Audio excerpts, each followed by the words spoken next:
got my radio on.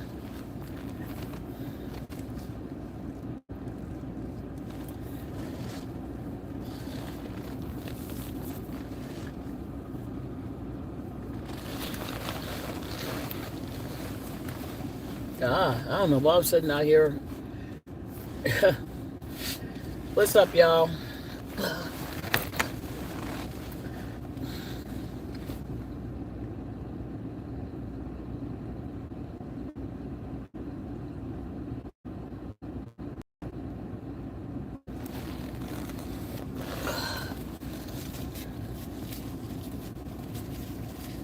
Let's see if my notifications are working. I don't think so.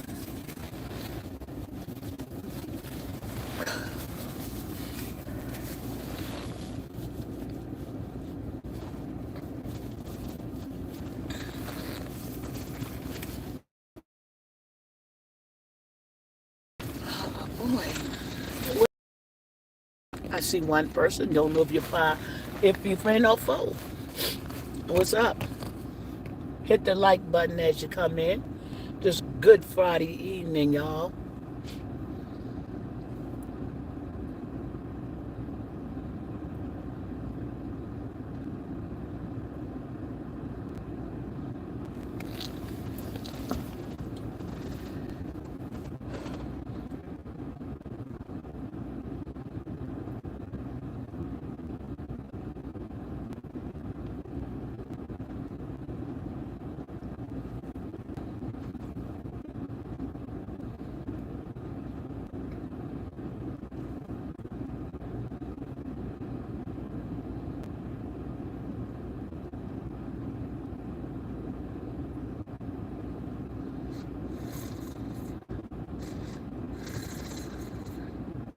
Y'all.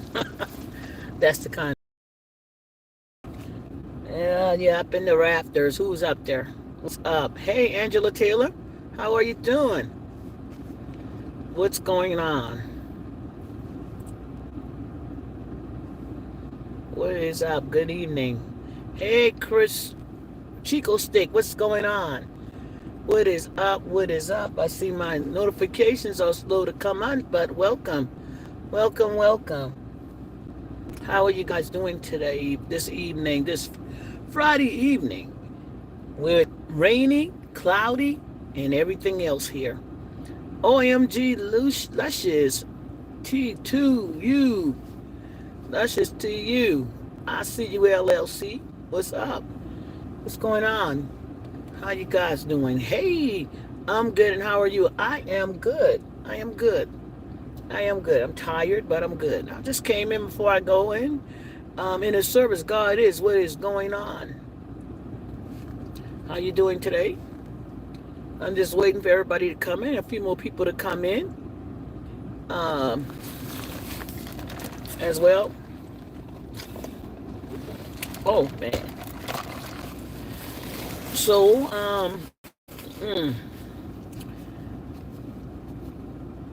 I saw the video earlier this morning. I came on and I talked about the young man Dexter Reed, who was unalived by Chicago PD on March 21st. 96 rounds were fired at Dexter Reed. I've yet to know how many rounds actually entered his body, but 96 rounds were fired at him. So now, when I first got on this morning, and if you guys were there this morning, I came on.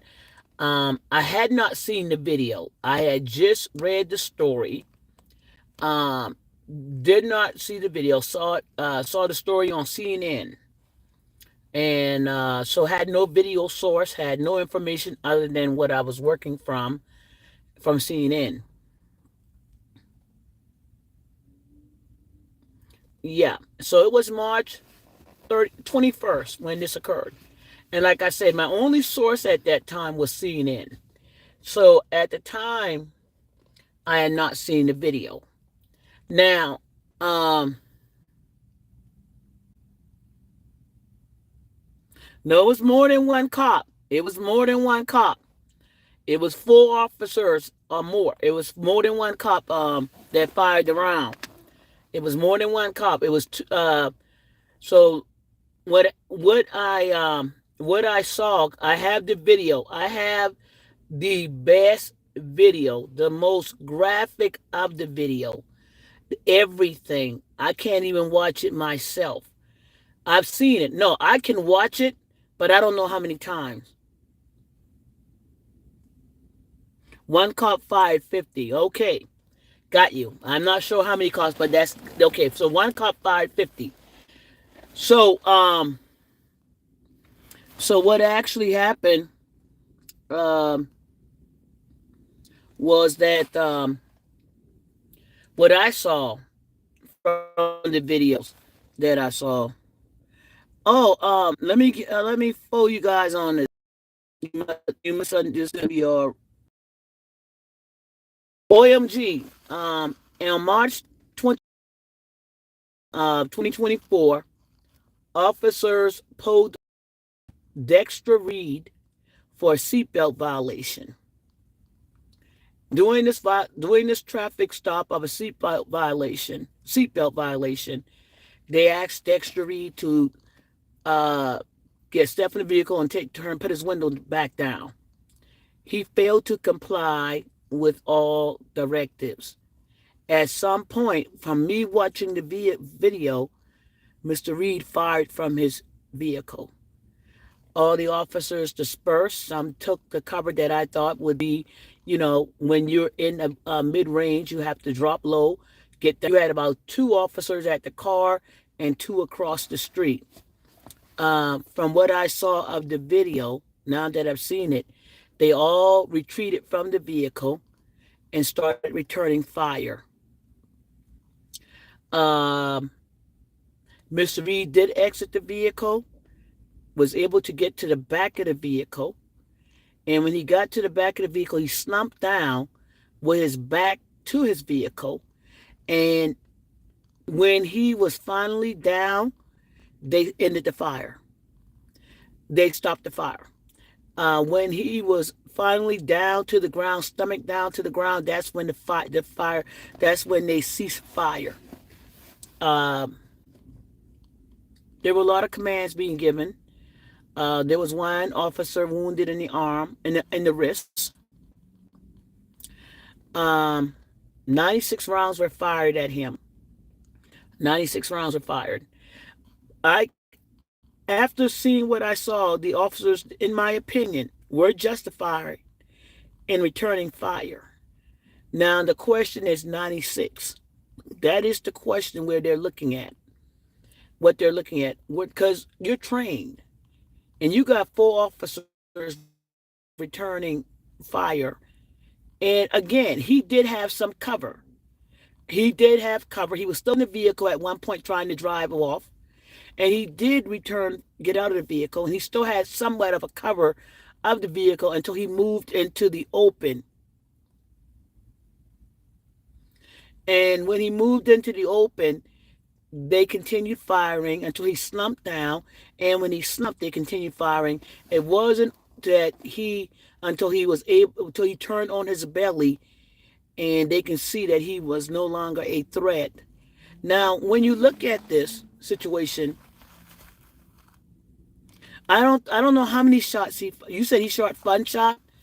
Yeah, because you know what? If he fired one round, he fired one round. I don't, when you got the situation like this, and like I said, I'm on back, quarterback chair, but when you got a situation like this and he fired, you don't know first of all, the officer's mentality, their fear, first of all, comes in effect. And if they don't know how to bring it down where they can take control of a situation, that can happen too. A lot of factors come into when you're involved in gun fire. When it's not what you see on TV. It's not what you see on TV at all. When you draw your weapon, first of all, there is somewhat, and you have first things that are happening when you draw your weapon. You're dealing with adrenaline. You're dealing with fear. You're dealing with adrenaline. And sometimes that adrenaline can take over, that tunnel vision can take over. And that can also lead to over situation where officers may do a little bit more from adrenaline to tunnel vision. All that could take place. All that could take place in this situation. Hey, Sandra Jones, how are you? News report offender fired only one shot, not a round. Okay, he only fired one shot. Okay. Here is a situation. Whether he fired one shot or one round, when he pulled that weapon up, this is where I kind of played little devil because I've been out there, and ain't nothing worse when somebody point a weapon at you, or when you have the fear of somebody pointing a weapon at you. I've been there. I've been there, and you just don't know. Now, I still look at the amount of rounds fired, but when that weapon goes up, your mindset, you're set. If you're trained, you're set to stop and neutralize that situation. You're trained to neutralize, to stop, and that doesn't mean to wound. That means to bring to a stop that threat, that perceived threat. That is how that is done. Um, so when I'm sitting there, I think like a civilian, and then I think like what I used to be, and I look at both part. The officers, what would I have done once I seen that weapon come up and that shot fired? Yes, I would have probably made the same decision to return fire. Okay. Now, we don't know at this point in time. All the officers, I saw the officer, the video from PBS, I saw the officer um, reload his weapon, drop his clip, reload. He was nervous. He was scared. He took a few more seconds than normal. So I can tell what we practice online, what we practice on the line at the range is totally different when you out there in live fire. Because I could see he was scared. He was trying to get that clip in, but he got it in and he got his shots off. Um, so offender fired only one shot, return was 96. Yeah, 96 rounds. Um, so um, so I look at it and I see, you know, and that's why, when you out there and I talk about these, yeah, he's 26 years old. Um, he did not comply. It looked like he did say something like, "I'm trying to," but you see the fire come from within the car. He fired from that vehicle first. Retreat. Some went running for cover, and some fell to the ground, crouched down as low as they can get, and returned fire, and didn't have no cover at all. Some did not have any cover. Some had to do exactly what they were trained to do, and that is get as low as possible to return fire. Some were able to run behind cars. Some were able to get in the grassy knoll of the area, but they did what they knew how to do. But once somebody returns fire, once somebody you fired upon, you don't have that. Your mind goes someplace else to survive this. So, looking at it as he was the person that opened fire, because I can see clearly the first shot coming from the vehicle and then the returning fire. Um, hey, Phil, how are you?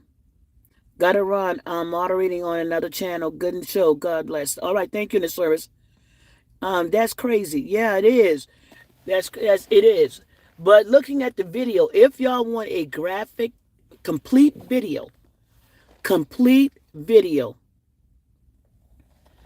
go to PBS, CPD, go to PBS CPD fired 96 rounds. Go to PBS. They got the entire thing from several different angles, y'all, and it's bad. When I say it's bad, even watching him go to the ground, watching this, if anybody sees this video and their relatives, guys, this is graphic. This is no hold. I got it. I had to delete. I had to kind of edit it a little bit just so I can watch it, and probably put it up here. Y'all, it's graphic. It was graphic. It is completely no holds. One of the most open videos I've seen from him. Everything. It doesn't hold back anything. It doesn't hold back anything. So if y'all wanted to see it, I can put it up, but I had to edit some, but I can tell you where to go.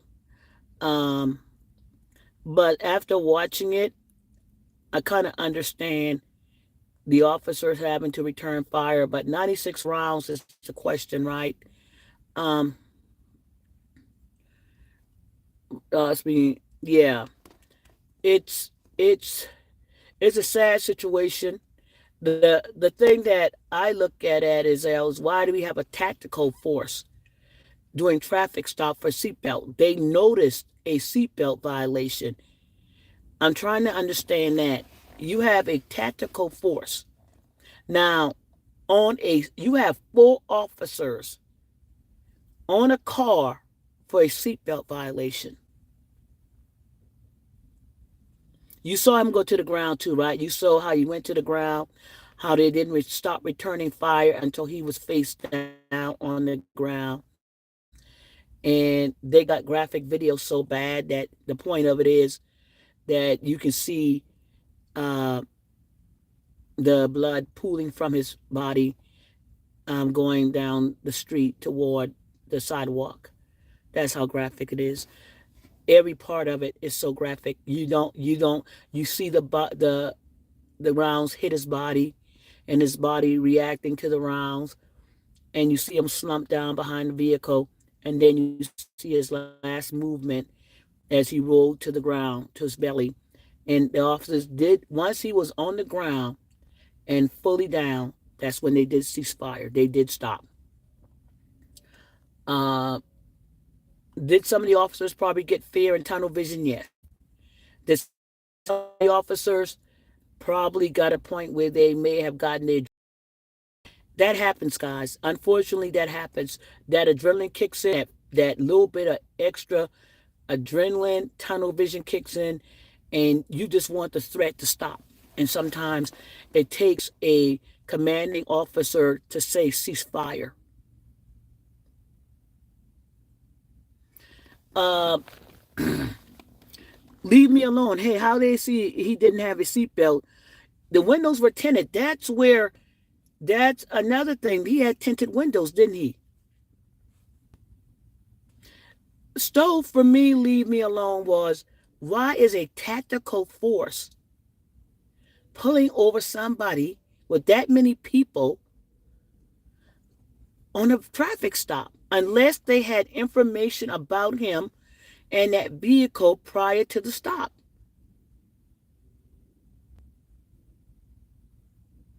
They had to know something about that vehicle or him before making for 4 officers to approach a vehicle on 4 officers, y'all.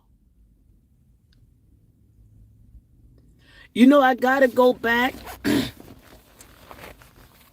I gotta go back and listen to see if they identified themselves. Because they had their weapons drawn.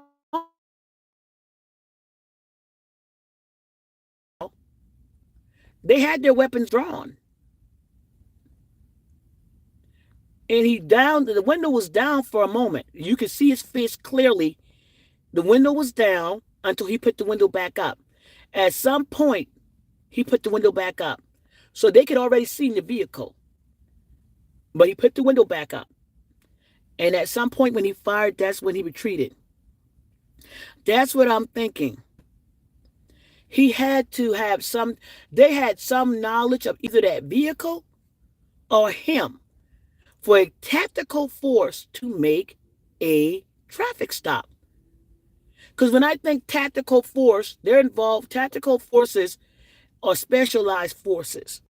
Now, if they're a specialized unit in traffic, that could be it. Now, if they're a specialized tactical force in traffic, as to weapons or drugs, I don't know. But you do have tactical forces, like speed teams and stuff that go undercover. Like in the city of Charleston, they used to have these speed teams that these guys can run, right? And they were considered a lot of tactical.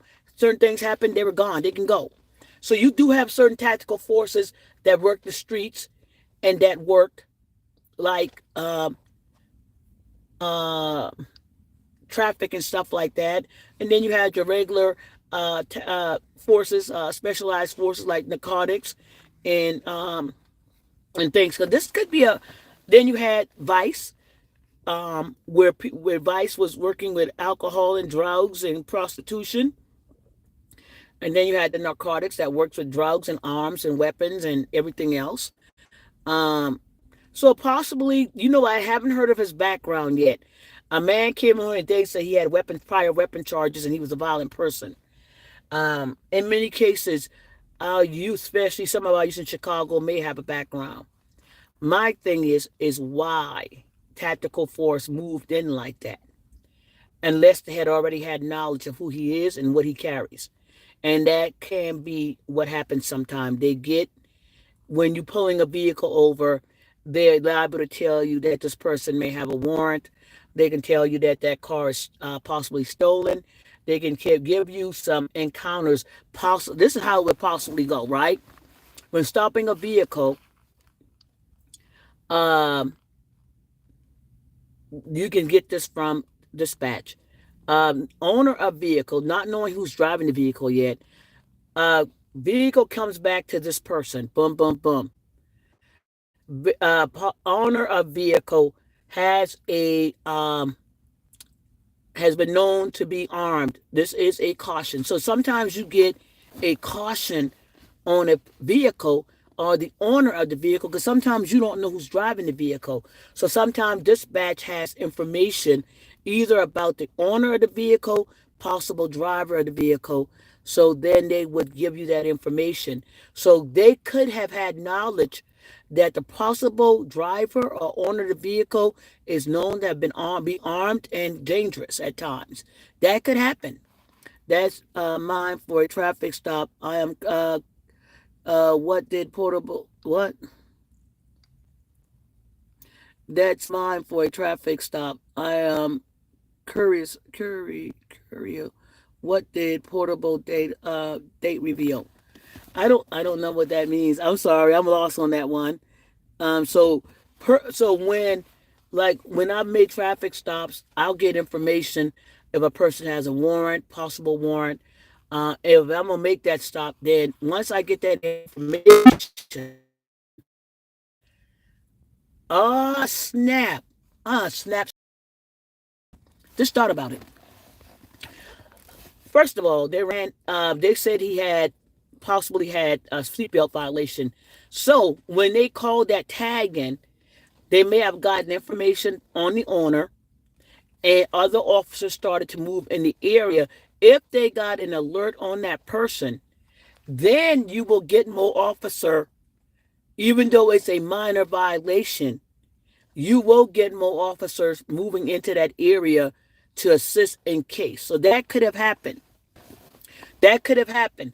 They could have gotten a warning, which may have been two officers, because there was an armed officer. There was a uniformed officer out there. I saw him running away across the grass. So at some point, there was a uniformed officer present. Now, tactical probably came as backup and approached the vehicle first. But there was a uniformed officer on the right side of that vehicle. So it could have started out like that. It could have started out as a traffic stop. I don't know how they saw the seatbelt, right? But once they got information about the potential person, the owner being in the car, possible driver, that's when you get other officers moving into that area to assist and back up. This is in case that could have happened as well. I'm just kind of giving y'all a possibility. I don't know. I'm just giving you guys certain things that could have transpired to why we had so many officers on the scene. I'm not there, but I'm just going based on possible things that could have happened. Why so many officers on the scene? Why was there a tactical officer on the scene? And there's so many things that could have happened that could have put that tactical officer there legally, right? Even though we have questions about it, there is something that could have made those tactical officers come on the scene as well. As if, like I said, if they had gotten some information or had information. Plus, for a seatbelt, I could see for a vehicle maneuver. Let's see. Okay, you get me to see there's more to this. They used P's or relays. This is suspect to me. Okay. Uh, so not knowing if he has a background, I haven't heard that yet. If he does, I have not heard it. Not saying he doesn't, and not he doesn't have one, and not saying he does. I don't know. Um, can y'all hit the like button? I got 47 people in here. I'm being as objective as I can be, right? So hit the like button. 47 people hit the like button. The assisting officer comes in, or always the one who escalate more times. Shonda V, I've seen that as well. I have seen things, and let me tell you, that ain't new. That is not new. You always have an officer that show up, and most officers go, "Damn it," because you know shit gonna go to left. I have had officers like we would be on the scene, and when we hit, oh Lord Jesus, there's one here coming on the scene. You have to rein them in because you know it could go to left so quick with this particular officer.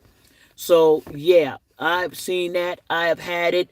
I know for a fact that another officer with a bad personality can show up and nobody wants to see him. Because everybody wants to go home, and here comes Mr. Badass. He got something to say, and then now you got a whole situation because he gonna hype the thing up. He don't know how to talk. I had that.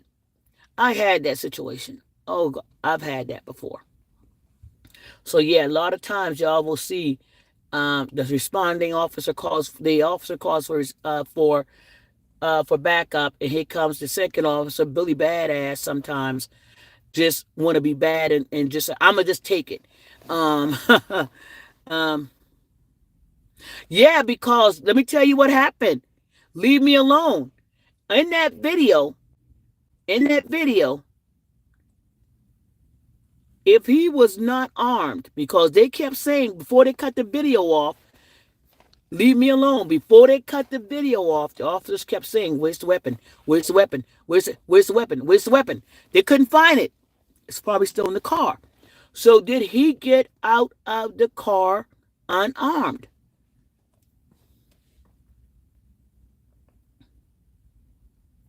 Because the video I saw, and I'm gonna tell y'all go look for it. The video, the other guy came in and said that the weapon was next to his hand. Remember the guy came in earlier today and said he still had the weapon in his hand?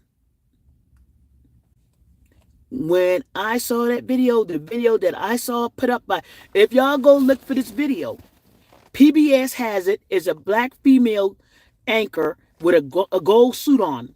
Look for the black female anchor with the gold suit from PBS. She is giving a full video, y'all, everything. And the last thing they did before that video went off is looking for the weapon. Nobody could find it. Where's the weapon? Where is the weapon? You can hear them saying, "Where is the weapon? Where is the gun?" Whatever they're saying, they were saying, "Where is it?" But I've seen worse situation with other color, and it's very calm. Sean V, I said earlier, that's what I was saying to Dougie. Was it Douglas earlier today? That Douglas, why sometimes I look at it like that is because I've seen worse incident scenarios where where there were weapons involved, where there were all type of weapons involved, and there was nobody had to die, right? I seen that. And that's why I was explaining to Dougie the reason I feel a certain kind of way is because the escalation, the approach, the things that I've seen done in order to de-escalate a situation even worse than that. I seen a man take a bat and beat the crap out of a police vehicle and was threatening with the bat. He survived. I saw a man ran out of the house after killing, excuse my language, after unaliving his entire family. He tried to strangle a pastor. He was bucky naked, y'all, running. After he had unalived his entire family in the house, he ran outside, tried to strangle a pastor. He's running through the yard, through the fields, and you know what?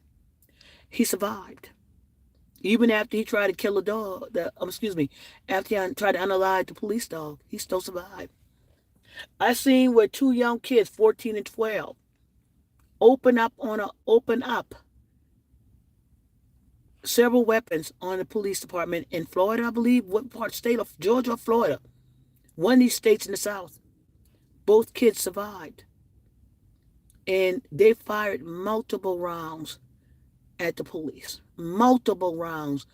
They were trying to execute themselves, and guess what? They survived. So when I see this, when every time I see a scenario where it escalates to the point that nobody tries the escalation tactics, nobody tries an approach to back away from the vehicle and talk to the person, that's what makes me kind of like sometimes go, okay, because I know when we're out there, when I was out there, um, de-escalation, uh, community policing was big.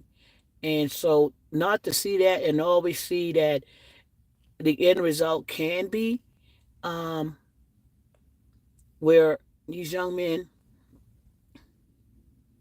yeah, you see so many of them survive, you know, and then you wonder why this young man, but once he opened fired, that kind of changed the whole game. Even though she had a weapon too. Okay.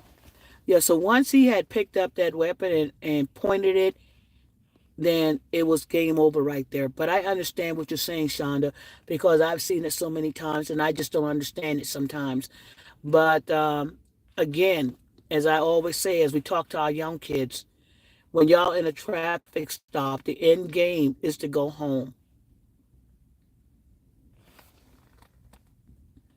The end game is to go home. So when you're teaching, and hopefully he's 26, he was a young man, he was still young, but uh he didn't make the right decision either out of fear. I don't know what caused him. What was he thinking when he picked up that weapon and pointed it and fired it? I don't know what he was thinking. Maybe he wanted to go out like that. I don't know. They never revealed if anything was in the car, if he was wanted for anything. Don't know the back end of the story, but what made him fire that weapon? What made him fire that weapon? What made him pick that weapon off that seat and fire it? Was he that afraid? What's going on? You know, we don't know. We don't know. Yeah, we've seen that as well, Shonda. It's sad. We've seen it. We've seen people with all types of stuff survive. We've seen them with all types of weapon survive. And it is questionable. But again, I've seen some officers de-escalate as well. Going on the other side, I also seen officers use some good de-escalation when it comes to our young people and other people as well. I've seen good officers as well. I've seen officers arrive on the scene when people were taking advantage of uh, mentally ill people, or officers did not know how to treat somebody that's mentally ill, physical disabled, and officers arrive on the scene and correct that situation. So I've also seen officers come on the scene and get it to other officers behind, letting them know they're not going down like that. That ain't what they're gonna do. I used to be one of those officers too. If I come on the scene and if I walk on, we ain't doing this. No, this ain't happening. Not today. Y'all better figure something else out, but this ain't happening. So you have officers like that that will come on the scene and correct the situation and de-escalate and make sure things will be done right. Memphis lost an officer today, 17 and 18-year-old responsible. One of the teams was released last month, had a clock switch. Ooh, wow. Had a Glock switch, but was let out. Wow. Really, Tilo, this is another thing we're battling. This is another thing. You know, the accountability part. This young man had a switch. That's federal, but they let him out. They let him out. Sometimes some of these kids don't need to be let out. No matter whom, officer or civilian, some of these kids need to stay locked up. It's so heartbreaking, and I just wish we wouldn't give them a reason to do anything. They're already waiting on us to fall, says Angela Taylor, and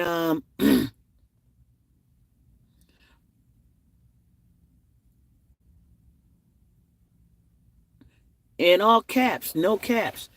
Um, Let me read what you said. We black folks. So I don't know. So when you wrote we black folks need to stop wilding out and start taking. So you know what? All caps. I'm gonna look at that, and I'm gonna look at that as uh, just like this. Okay. There's a way you're gonna come in my.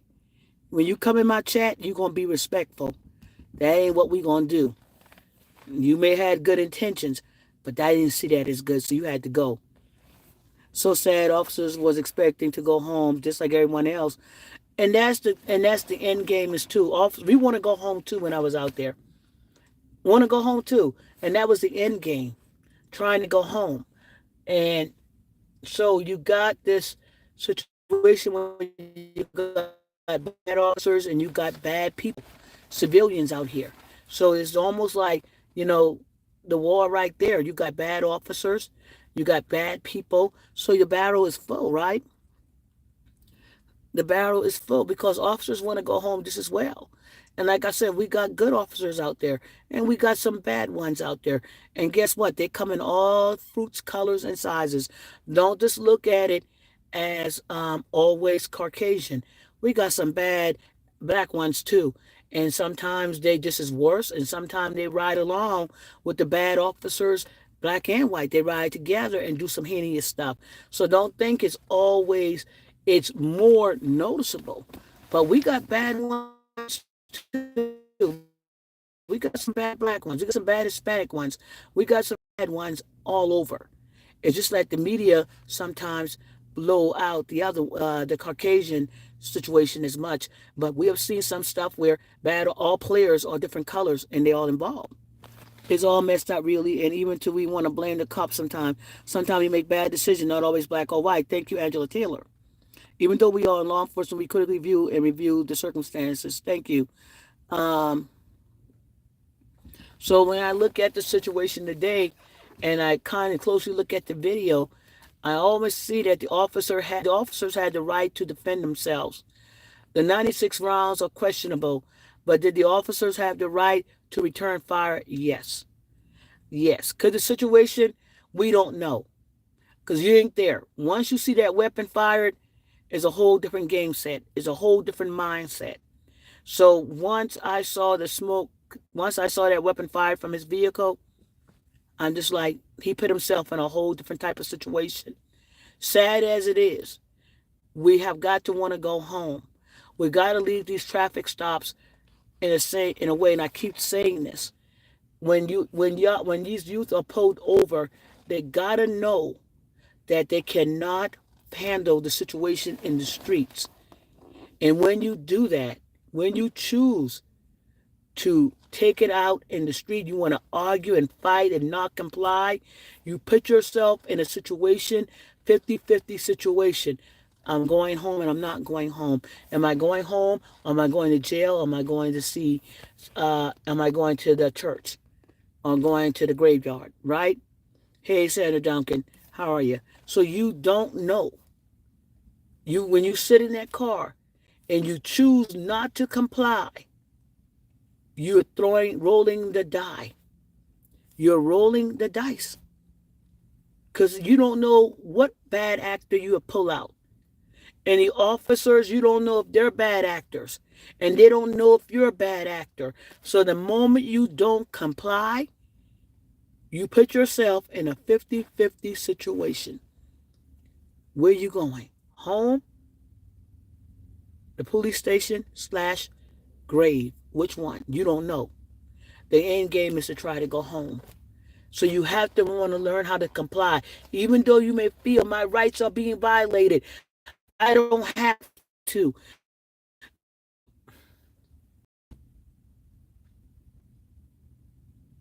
Then you're creating something really bad. And the moment you say, I don't want to and I don't have to, you may have an officer that goes, well, we got one of these one today, right? Let's go. You have officers like that are on go. They're waiting for that. They're out there waiting for that moment because you don't know their psyche. You don't know some of these officers' psyche. Some get on the force just for these moments. Some get on the force. Y'all think I'm stupid lying? Yes. Some get on the police force just for these moments of flexing and putting their powers out there. So they look sometimes. They want to run into somebody that'll go, I ain't going. I'm not downing my window. No, I'm not going down my window. I'm not giving you my driver's license. Now, that particular officer may then call for backup. They may have tried to reason with you. They may have tried to talk to you. Then they get on the radio. I need backup. I'm having an issue with the driver. I need assistance. And here come Billy Badass. He waited for this moment. Anyway, he was hoping to get there. He was hoping that he had a moment. And here he comes on the scene. And now he ain't ready to talk. He want to come out and show you, oh, hell, you resisting? You ain't getting out the vehicle? Now he ready to broke your glass. He ready to tear up your vehicle because he going to drag you up out of there. He going to show the other officer how it's done. Now you got a problem because Billy Badass is on the scene and he hype and he ready. And he itching. He itching. He been itching since he got on the force to take his weapon out his holster. And now he has an opportunity. And you might be the one who draw him. So you got to be thinking, stop challenging these officers on their rights. You have a court date. You're going to get a court date. You don't have to sit here and keep challenging these officers. No, yes, you could be right. But I'd rather be alive and have my day in court than to be trying to prove my right laying out somewhere and have my mama holler over me. Y'all need to think about that. And don't tell, but some of them cops go to work with a chip on the shoulder and wait on people to push them. Angela Taylor is correct as well. That is correct. I would not. There are officers out there that have issues going on, that have anger issues, that have problems at home, may have alcohol, drug or alcohol issues. Okay, you have them out there. They're like human beings. They're like us. They're not prone not to have family issues. They're not prone not to have drug issues. That doesn't mean they don't have alcohol issues, psychological issues. That doesn't mean that some of these officers don't need help and out here with a badge and a weapon waiting, angry, mad, for whatever reason. They're just like other human beings out here. Y'all heard about that? Y'all heard about the EMS driver that was out here? He got arrested years ago. What was he doing? He had a problem with African Americans. So you know what he was doing? He was sticking them with needles, hurting them. He had a he had a he had a he had a revenge thing. So he would use biggest needles on kids. When he treated people, he would make sure he inflict pain. He was an EMS driver. He made sure he got in the back. He talked about what he was doing, and he had no remorse. So you don't know who you dealing with. So when you get out here and you trying to be Billy, you trying to argue about your rights on these streets, son, they have to go all through that. They're gonna take you out. And I keep telling y'all, there's a Supreme Court law out of I think it's Philadelphia, Mims versus Philadelphia, Philadelphia versus Mims, where you have to step from that vehicle. You cannot stay in that vehicle if that officer asks you to leave that vehicle lawfully. But y'all want to argue on these streets, giving somebody an opportunity to say, okay,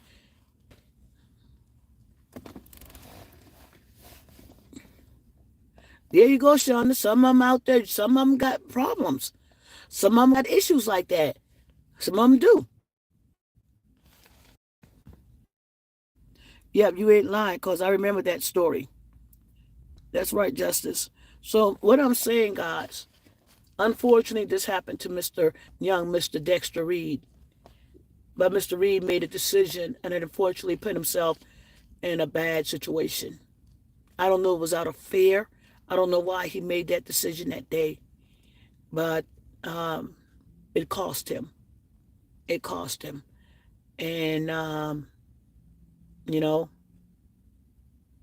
and you have to think about it when you out here, even as a civilian, and you walk and mind your business and you're concealed carry. If somebody approaches you and they draw their weapon and you're well trained and well able to defend yourself, are you going to hesitate?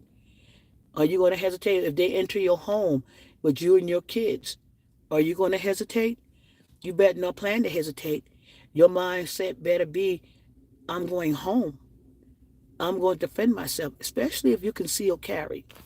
If you're concealed carry, your mindset better be, I'm going to try to survive this. If I can, if I'm not able to, the minute you draw, I'm hopefully being able to do what I need to do, right? But and that's even to protect your home. You can have that weapon can turn into a brick. That weapon can turn into ice if you don't prepare yourself, if you don't practice, if you don't go to the range, don't practice, if you don't have the mindset to decide how you're going to defend your family. Because going to the shop and buying a gat and sitting in the house don't mean it's going to work. A lot of people go to the store and buy these gats but have no mindset and no training. Ain't gonna pick up itself and do anything. And if you're not in the mindset or well on how to handle, how to hold, and the weight and everything else, it becomes a brick. It becomes you have now introduced a weapon into the scene that can be used against you or become just a brick in your hand. So if you do have a concealed carry, I want to encourage you, get to know that weapon.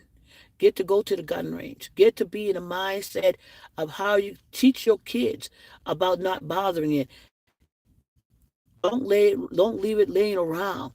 Don't think that kids, because you tell a child not to touch it, they're not. When you tell a child not to touch something, guess what they're going to do? They're going to put their hand smack on it. Okay? So don't tell a child, oh, I got this over here. Don't you touch it. It's dangerous. Danger? Don't touch? What are they going to do? Just because you said not to do it, they're going right over there. You ever seen them leave the food on the table and tell the kids, do not touch these candies? And them kids look around and they look and they look, and the first thing they do is they grab them candy. And then they try to get their other friends to get some too. You want some too? Here. So don't think you go say something that they're not. I know someone who won a big lawsuit in Arizona because the officer was stopping black on yesterday, but he messed with the wrong one. Okay, that could happen. Yeah, Sean V. Yeah, not everybody that put a uniform on has good intentions. Just like not everybody. Just because you put a uniform on, that don't mean you have good intentions all the time. Things could go left with this person as well, especially if they left when they got on the force. A lot of people may have gotten on the force for wrong reasons. Some got on the force because they probably couldn't do anything else. We got a lot of people on the force because coming out of the military, and it was tough to find jobs. So the last thing they want to do is be a police officer. And then you got these egos out here like, work on command. You do as I say. Not don't argue because that's the in the military. Once I give you an order, if you are a threat in the military, and they give you somebody on the military here, y'all drop down. If you're a perceived threat in the military or on foreign or whatever you are, they're gonna give you an order. They ain't gonna keep giving you one. Once you're a perceived threat, whatever you do, you keep coming toward them or you present a weapon, you're off. You're done. They ain't gonna keep talking. And that's the mindset of what you may have on some of these police forces. People that still carry that military mentality. I say stop, you don't stop, then I'm going to neutralize you. Not everybody, but some. And like again I say, love law enforcement, love police officers. They're not always all good. And that's it. Right? So not all good. Just like we don't have good people. You got bad police officers and you got bad people. So and you got bad people with uniform on. Hey Carla, how are you? Hey, I'm a whole vibe. How are you? So this is not bash the officers, but I think we were very we were very objective as we talked about this. We kept open minds, and then we realized that hey, their accountability on both parts, and that's what I'm saying. I don't want to come over here and bash law enforcement, and I don't want to go out there and bash all people because they're good people, they're bad people, and they're good law enforcement and good and bad law enforcement. If you a human, can you mess up cops or other? Can you mess up cop or otherwise? Yes, you can. No matter what, you put your pants on. They're humans. They're human beings that just happened to get on the police force. They were bad before they got there, probably somewhere. Just like some get in nursing school, some are school teachers. We got some people that never should be school teachers. We got some people that never should be counselors. We got some people that should never be airline pilots. We got people that should never be in customer service. We got people that should not be working at McDonald's. We got people that should not be working at Popeyes because they want to fight everybody when they get mad because somebody asks for some extra ketchup. Y'all ever went into a restaurant and just asked for some extra ketchup and they're about to lose their damn mind? And we're talking about an employee at a fast food restaurant want to fight you because you want some extra ice and ketchup? Think about that person being a police officer. Same thing. You know? Mess around, ask the wrong person for some extra ketchup. Or tell them they order wrong. Or you bring your food back and they got to fix. Oh, no. That's why I don't give nobody an opportunity. Yeah, y'all saw what happened with Popeyes and them chicken, right? Y'all saw. That's the worst thing you can watch. So you got bad players all over the place in uniform. They in Popeyes uniform. They're in McDonald's uniform. They're in the Wendy's uniform. They at the currency exchange. They at the currency exchange. Don't go on that don't go on that currency exchange and try to be nice and ask if they got some extra quarters. You're liable to come out there with your head in your hand. Don't go to the DMV. We know how they're at Don't go to the DMV when they got a bad attitude. Right? The same fast food workers asking for a huge increase in pay just get an attitude with you for some ketchup and some extra ice. Damn. Oh, no ice. Can I get just a little bit of ice? Yes. Anything else? Damn, why you came to work like that today? Ain't my fault. Y'all had that moment when you just want to say, why are you here? Damn.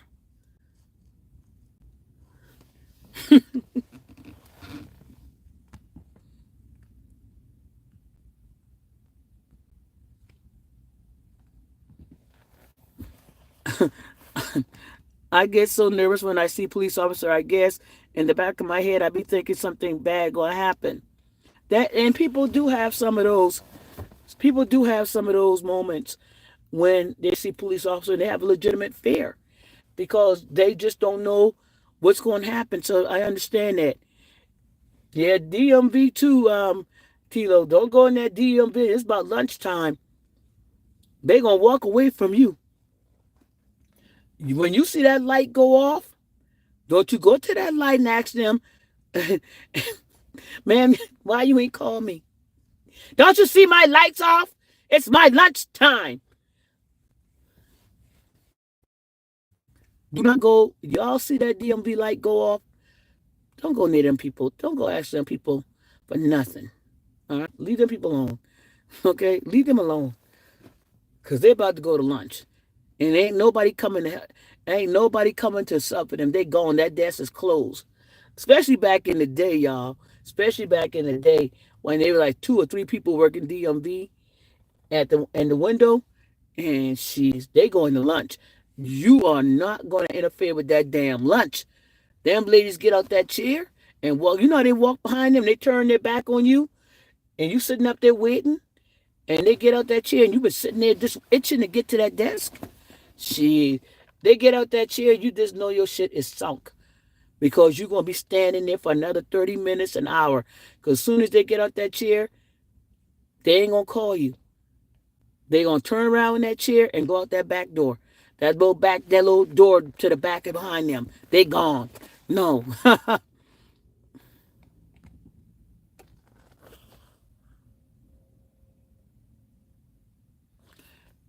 Do you think the authority of a job you just explained, like a cop, teacher, or seller, is a normal thing we can expect from them? No, I don't understand your question. Let me say before I say no, I don't understand what you're asking. Do you think the authority of a job you just explained, like a cop, teacher, or seller, is a normal thing we can expect from them all? I cannot understand, but not everybody's alike. Not everybody. Not all teachers are bad. Not all cops are bad, and not all customer service personnel are bad. I hope I answered that question, but not everybody. You have good cops, you have good police officers, you have good teachers, and you have good customer service personnel. I stopped taking lunch years ago. They way people act is overrated. I stopped taking Son of B. So, oh wait a minute, Son of B, you DMV? Wait a minute. Wait a minute. Shonda V, you DMV? I started taking lunch years ago. They oh shit. Oh,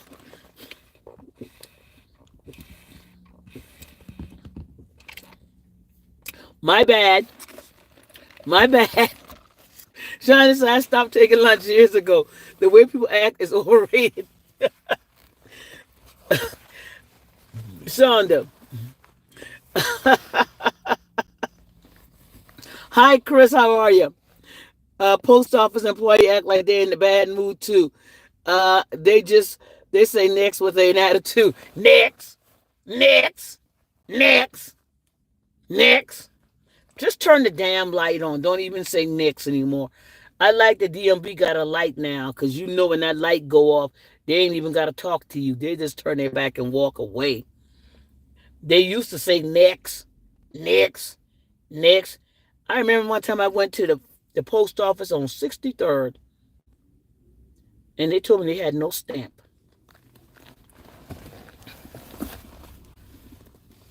Wait a minute. I lied. It wasn't 63rd.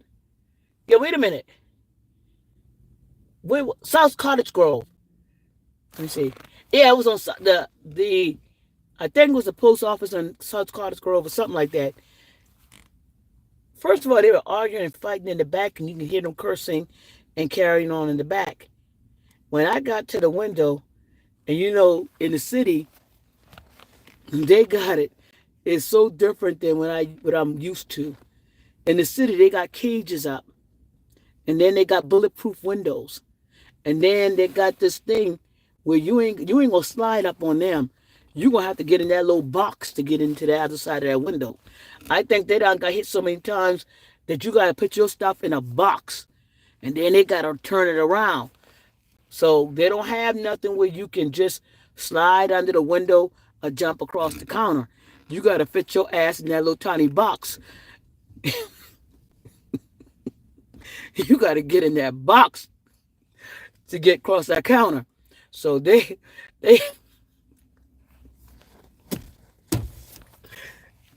I'm sorry. I'm not you I was when I went into that post office, I ain't never seen it. I'm like, they got a bulletproof windows. The whole counter got a bulletproof thing on it and a little box where you can put your stuff in and then turn it around. And I said, can I get some stamps, please? We don't have any stamps.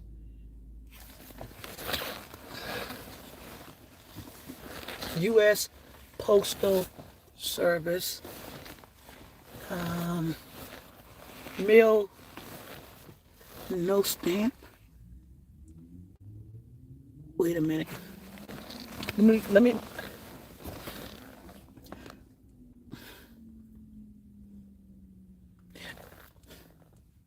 I wasn't gonna fight them people up in that place because I know they were ready. I was in Chicago. I wasn't gonna argue about no stamp because I know they had bulletproof windows, and I wasn't sure it was for us or for them. So I did not bother them with that stamp. Okay, because the bulletproof window could be for them or for us. Maybe it's for us, them protecting. Maybe they're protecting us from them across that window. So I didn't want no problem. I didn't want no smoke. I said, okay, post office ain't got no stamps. What y'all do? How y'all mailing shit? Ah, wait a minute. Why y'all taking mail? Y'all ain't got no stamp. Why y'all taking people mail? What y'all doing? Okay. Hell, I've been in the Oh, I'm a whole vibe. Right down the street on 43rd from 63rd, from South Cottage Grove. I went to Popeyes. We ain't got no chicken.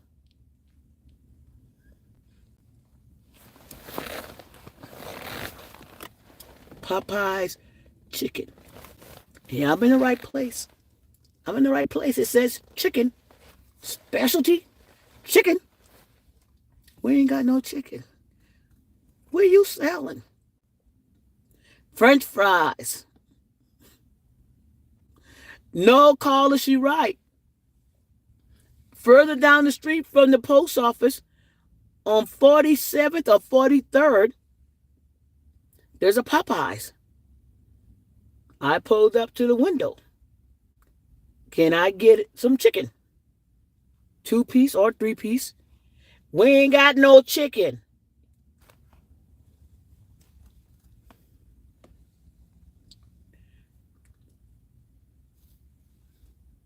What y'all selling today? Why y'all open?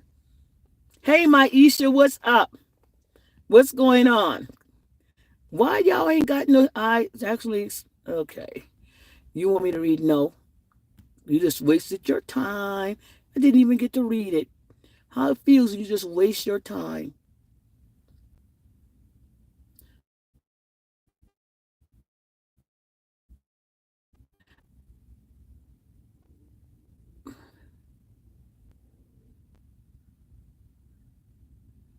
I don't even know what you just said. You confusing me. You just because you confused me, you gotta go. You wrote all that and didn't make no sense.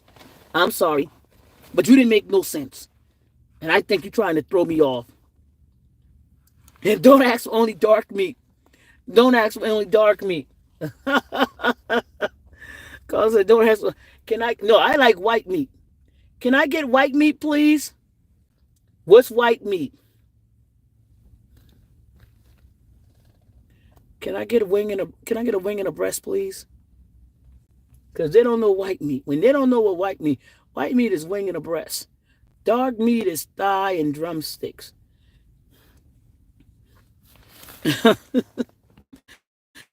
Yeah, y'all.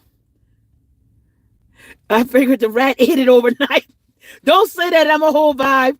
Don't say that. Lord knows, because you know there's some rats in them places.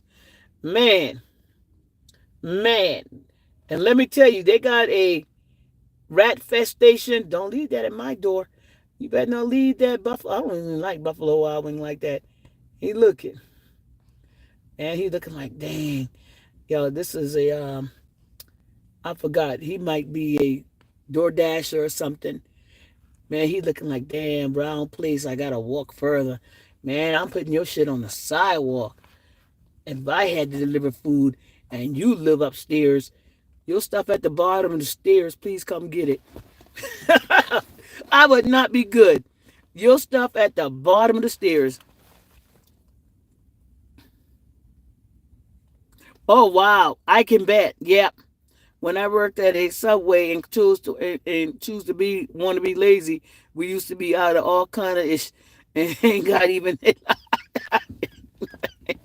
Wow, wow, man. In parts of Chicago, they got a major rat. They had a major rat infestation in parts of Chicago, and they got a video out that went viral of the rat trying to break in the place, and the man had the broom trying to push the rat out, and the rat was fighting him with the broom.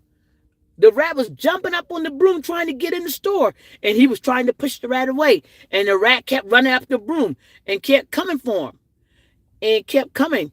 And he kept trying to kick the rat out the door. Now, I never knew why he just ain't shut the damn door or just smacked the rat. But then that rat looked like he would have taken that broom and smacked the heck out of him, because that wasn't no small rat. Because Chicago ain't got no small rats, y'all. I'm going to tell you that right now. Them rats look like they come ready bulked up on whatever, on chicken or whatever. But Chicago ain't got no small rats. Oh, no, no, no. I saw a whole rat family cross the street. I saw a whole rat family line up crossing the street one day, one night. The whole, them rat is big. Them rats, you'll see, because you're going to stop and you go, damn. And you're going to give them rat space. You ain't right. They ain't no little, little mousy shit. You're going to have to stop and let them go through traffic like you in your car, like, wonder if they got passed already. That's how them rat come across the street. That rat had a whole family. Like, he just packed them up. Let's go for a walk.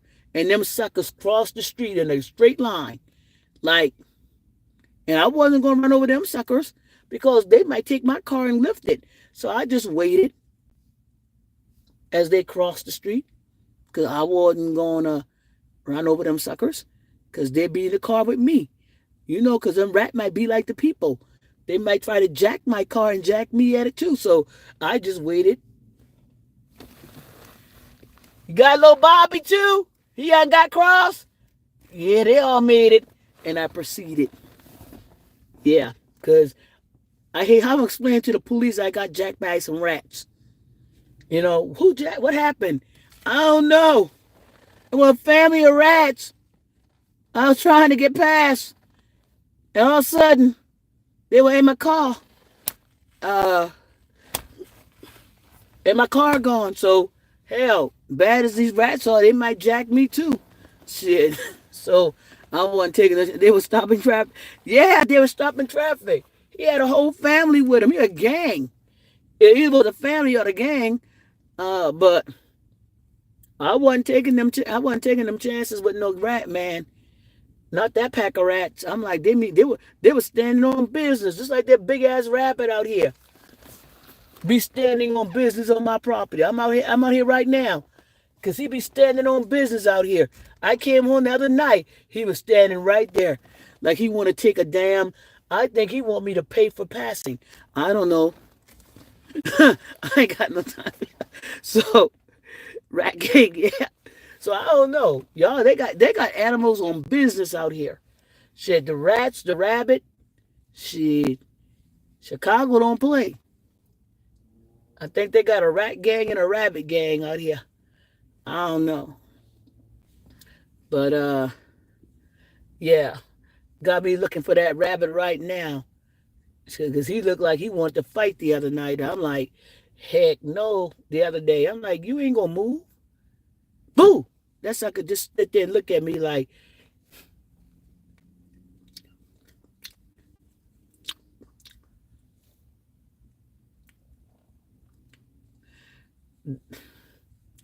that rabbit like, when I'm finished, I will move. Otherwise,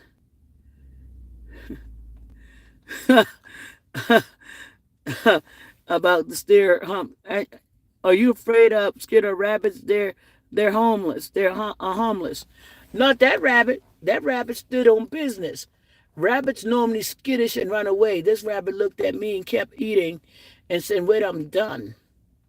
So that rabbit was not harmless. That rabbit stood there and looked at me, and I kept edging closer, and it just kept getting bigger.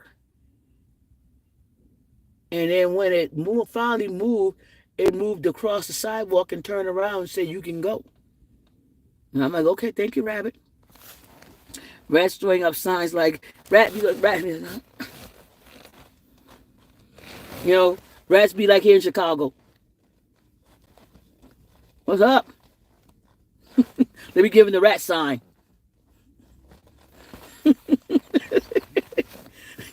Rabbit be doing like this here.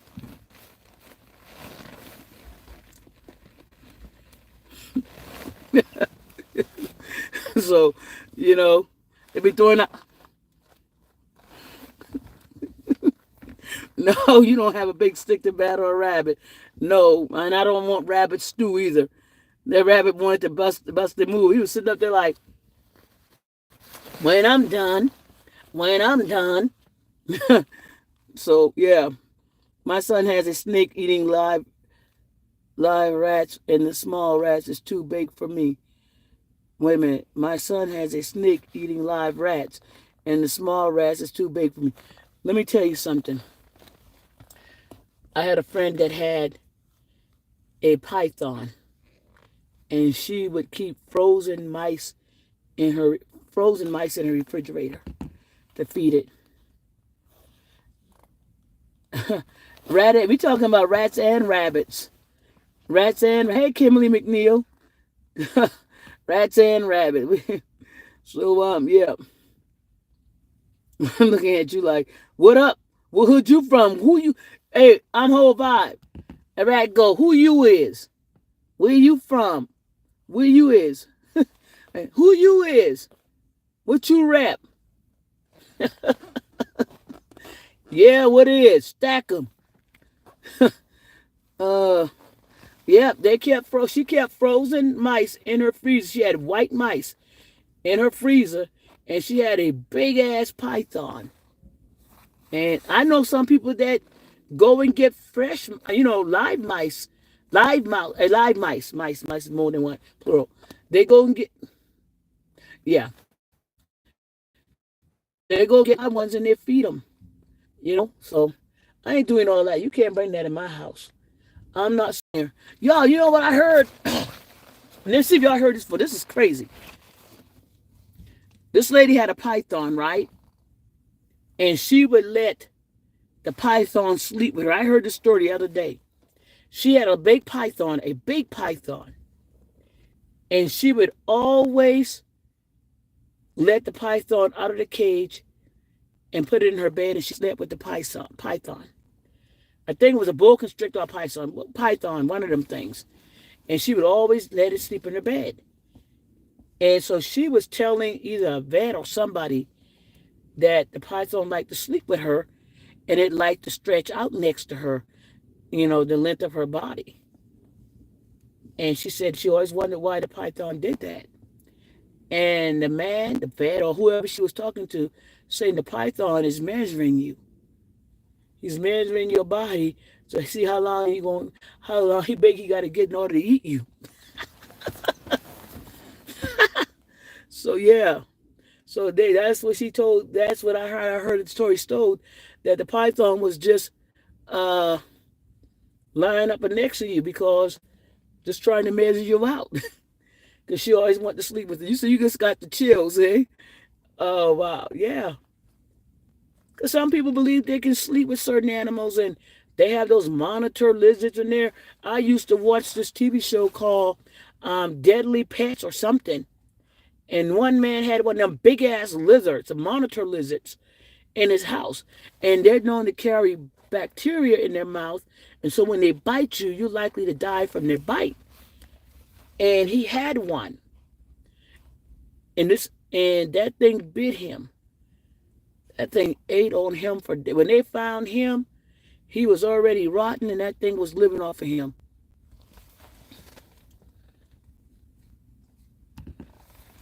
That thing was already living off of him and eating him. But see, people. One man had a whole bunch of snakes, poisonous. Um, yeah, it was deadly pets. Y'all remember the lady that had the monkey, and that monkey. I think that monkey. One monkey. Yeah, ate her friend face off. Y'all remember the lady that had the monkey, had the big old monkey she raised, and her friend came over one day, and the monkey snatched her face off and ate her face. Yeah, yeah, the monkey ate her face, and and all she had. If y'all ever see her, she's on. She I don't know if she's still living, but they had to reconstruct her face, man. Um, because that monkey grabbed her face and ate it off. Oh man, I never forget that. She wasn't. That's why you can't bring them things in your house. Them things will eat you eventually.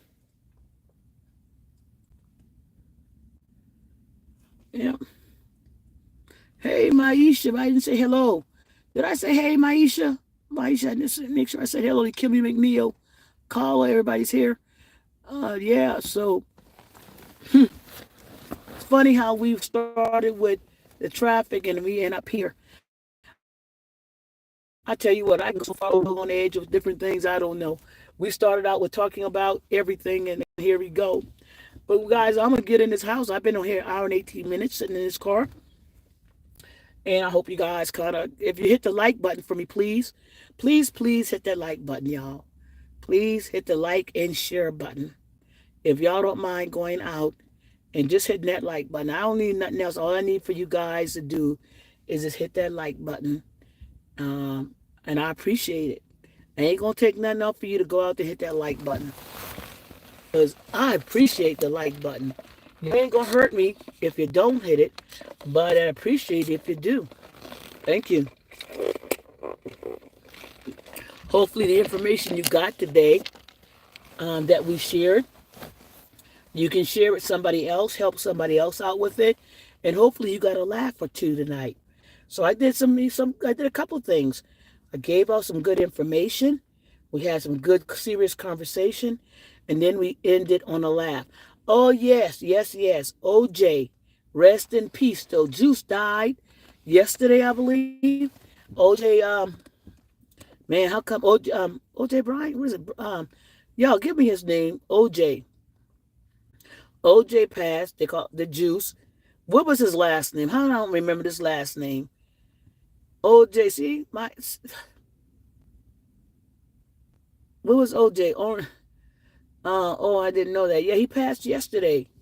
I think he had cancer. O.J. Simpson. Thank you. O.J. Simpson. I don't know. I'm thinking Brian. O.J. Simpson passed away.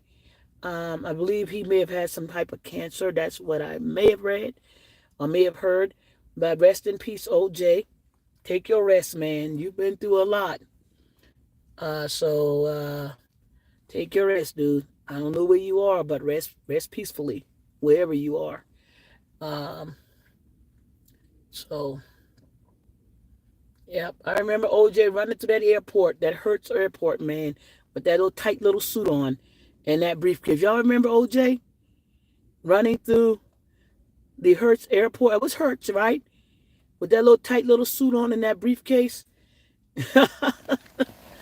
Y'all remember him running through the airport? Orthol Simpson. Yeah, he got that old name. He got that old Orthol, that old name. They smacked him with that old name, Orthol. Boom. But OJ's gone, y'all. OJ's gone. So yep, another one gone. But y'all enjoy the rest of y'all night. Be awesome, be kind. See y'all in the morning, God willing, and the creek don't rise.